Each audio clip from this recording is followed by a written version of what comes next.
Después de tanto tiempo, ¿cómo siente usted a su San Antonio? ¿Cuáles serían las cosas que después de tanto tiempo sigue deseando para nosotros? Yo ya hace 66 años que estoy en San Antonio permanentemente. O sea que sí o sí es mi pueblo y no lo cambio por nada. Y a la gente tampoco, porque siempre he tenido buenos amigos y he tenido buen trato por toda la gente de este pueblo, sea grande o sea chico.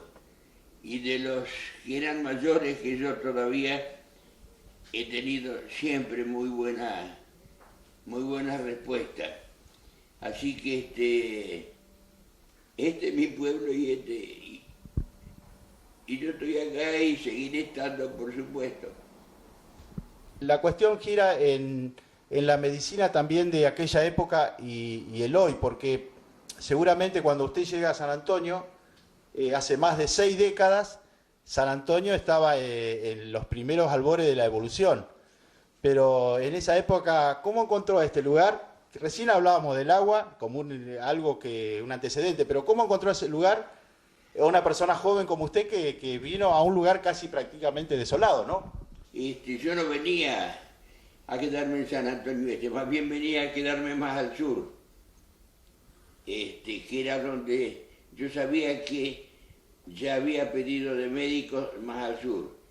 Trelew, Comodoro, Río Gallego, o sea, toda la zona esa del sur estaba pidiendo médicos. Pero en el tren de Rosario a Bahía Blanca, justo me tocó en el departamento del tren que venía, me tocó un señor de aquí de San Antonio Este, que era el señor Luetich, que era un ferroviario jubilado. Y él me hablaba que acá faltaban médicos, que había nada más que 3 médicos, uno ya se iba, así que quedaban 2, y uno se estaba por él también porque no estaba muy bien de salud. Así que me dice, cuando pase por San Antonio, ¿usted cómo va? Bueno, yo una vez yo nos encontramos después en Bahía Blanca, cuando nos separamos porque él seguía para acá, para San Antonio, me dice, bueno, el tren a San Antonio llega a tal hora, yo lo voy a estar esperando y lo voy a llevar a la casa de uno de los médicos, para que usted se interiorice más. Bueno, entonces así fue. Cuando llegué a San Antonio, bueno, sabía que para ir al sur tenía que ir en colectivo, ya no había más tren, no había más nada de eso. Y que San Antonio era una población todavía muy chica, incluso sin agua. Así que no era una población donde uno joven recién recibido pensaría en quedarse. Pero no tenía más que ese rato porque a la noche ya salían los colectivos para el sur, así que seguí viaje hasta Puerto Madryn. En Puerto Madryn, lamentablemente, tuve conversaciones con algún médico y prácticamente ahí me echaron free. No quería que vaya más gente, ya había como 5 médicos, no quería que vayan más, estaba la industria esta industria que estaba poniendo estaba por empezar a andar, entonces no querían más gente, querían estar los 5 solos que estaban. Además yo venía como cirujano, así que le iba a ir a tapar un poco al cirujano que estaba ahí en Puerto Madryn. Entonces volví a San Antonio y yo le había dicho al doctor Pontillo, que fue el que vi cuando vine, le dije, cuando yo vine al sur le iba a comentar si me quedaba o no me quedaba acá. Y vine y le dije, mire doctor, ¿cómo es el asunto de San Antonio? Bueno, mire, en San Antonio usted va a tener el puesto de salud pública, que es con el que usted va a venir, que ya va a venir de afuera. El policlínico se inauguró hace 2 meses, yo lo tomo en el policlínico porque somos 2 nada más. Y voy a hacer la gestión para que trabaje en el ferrocarril Roca, que estaba allá abajo, cerca de la prefectura. Así que eso es lo que usted va a tener prácticamente de entrada. Así que bueno, cuando vine dije, bueno, mire, me quedo acá. Y cuando viene, voy y vengo, le digo. Me voy a Rosario, así arreglo mis cosas y me vengo ya a trabajar. Y así fue que en el año 54 me vine acá a San Antonio y no me fui más, por supuesto. Me podría acercar seguramente, no al testimonio, sino de aquella época. Usted nombró al doctor Luis Pontillo, que fue el primer médico que vino al Policlínico Ferroviario cuando se funda. Pero a su vez trabajó con otros colegas que no eran muchos, porque San Antonio, hay que reconocer también que hubo una etapa donde había escasez de médicos y valían oro para esa época, incluso hasta la década del 90 o del 80. Y rescatando eso, ¿de quiénes se acuerda realmente que ha compartido como colegas y de las enfermeras también? Porque fue una parte... Y era uno más, porque era el doctor Pontillo, el doctor Serra, y ahora que venía yo, éramos tres nada más, que atendíamos el Policlínico Ferroviario, el hospital que en ese entonces era municipal y el ferrocarril. Así que teníamos que atender todo el pueblo, la urgencia, lo que no era urgencia, todo lo atendíamos entre los tres, por supuesto, ¿cierto?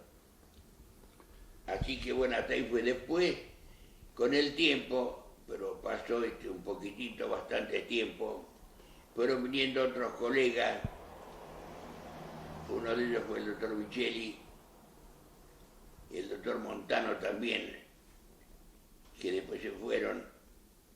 Y después empezaron a venir otros médicos que, digamos, completaron el equipo.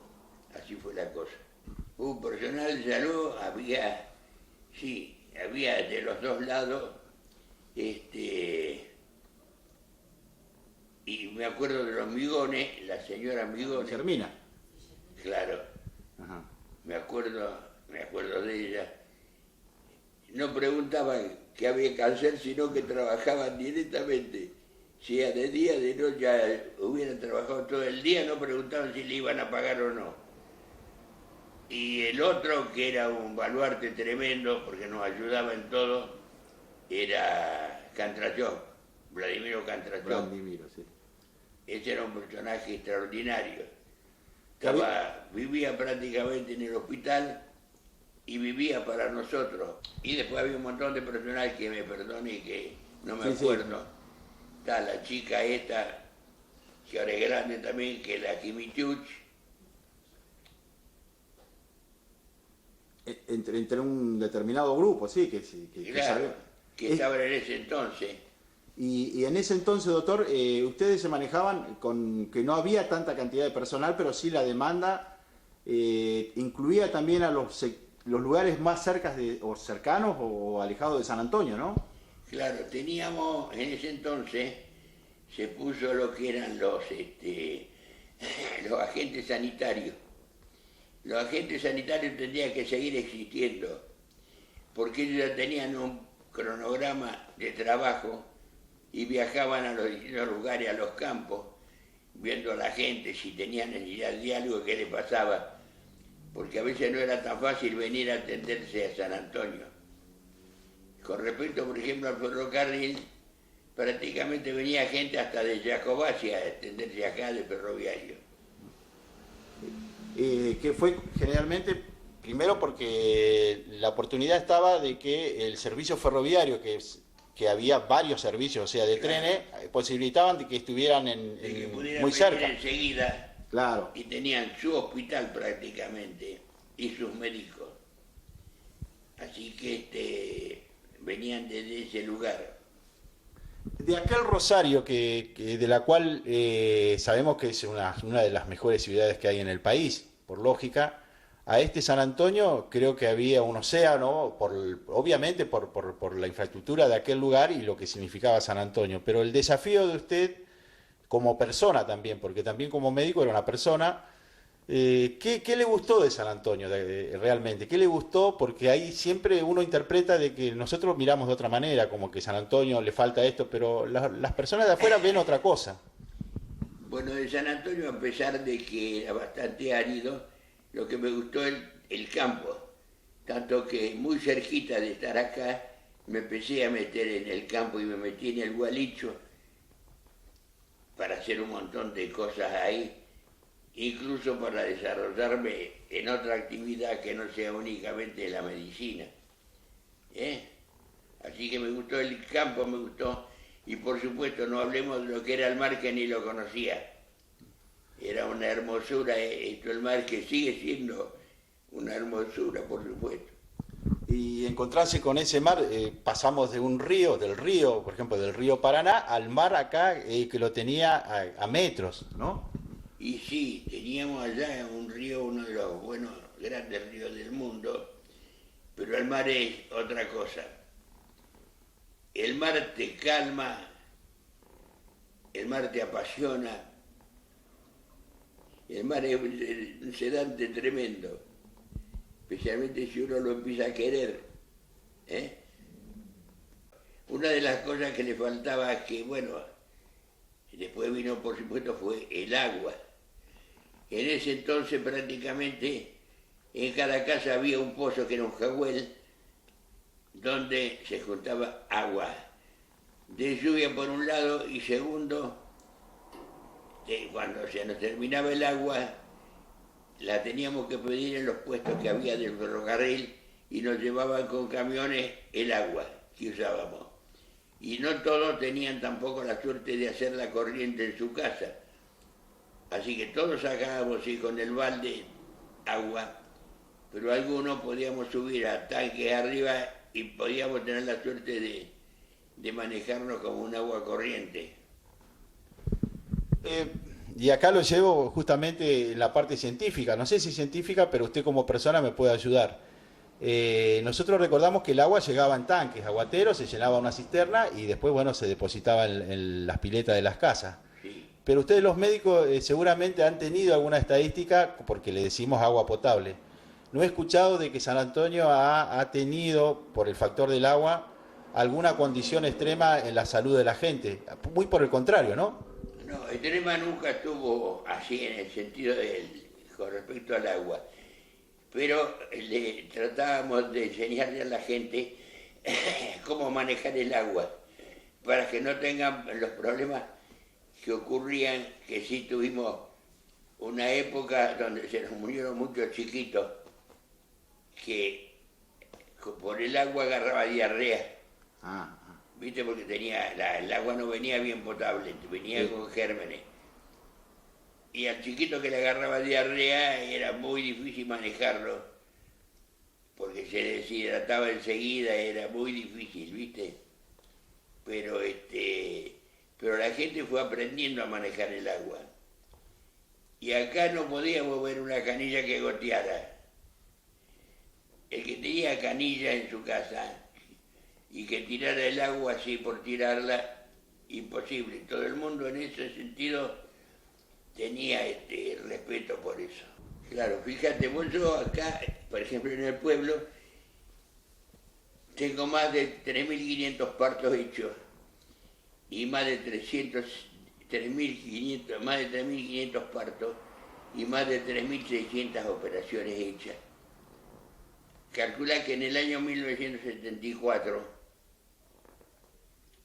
acá yo con el equipito que habíamos formado, que éramos 4, el doctor Arredondo, el doctor Benjamín Emibaki, el doctor Michelillo, yo en el año 1974, fíjate, de cuando te hablo, yo operaba pulmón acá. ¿Te das cuenta? Ajá. Así que hacíamos muchas cosas porque trabajábamos en equipo, trabajábamos en conjunto y porque por ahí era necesario hacerlas, porque si no había que mandarlo a Buenos Aires. Y operábamos los que correspondían, por ejemplo, de mutuales o privados, en la clínica. Pero si teníamos que operar un indigente en el hospital, íbamos los 4, llevábamos todo el instrumental y lo operábamos lo mismo. Así más o menos era la cosa. Y bueno, le voy a sacar un poco de la medicina y vamos a hablar de Rodolfo, el doctor Rodolfo también, pero en el aspecto más social, porque su vida no se desarrolló solamente en la medicina, sino que después incorporó con el paso del tiempo otras actividades. Alguna vez escuché que usted formó parte de la idea de que acá tuviéramos una radio, pero no esta radio, sino anteriormente, allá por la década del 70, ¿puede ser? Sí, sí, sí. Por supuesto, acá estaba el que tenía la radio interna, era Sí. Braguero. Sí, sí, me acuerdo. Y bueno, sí, eso también después hubo gente que se preocupó y la fue desarrollando todo ese otro sistema.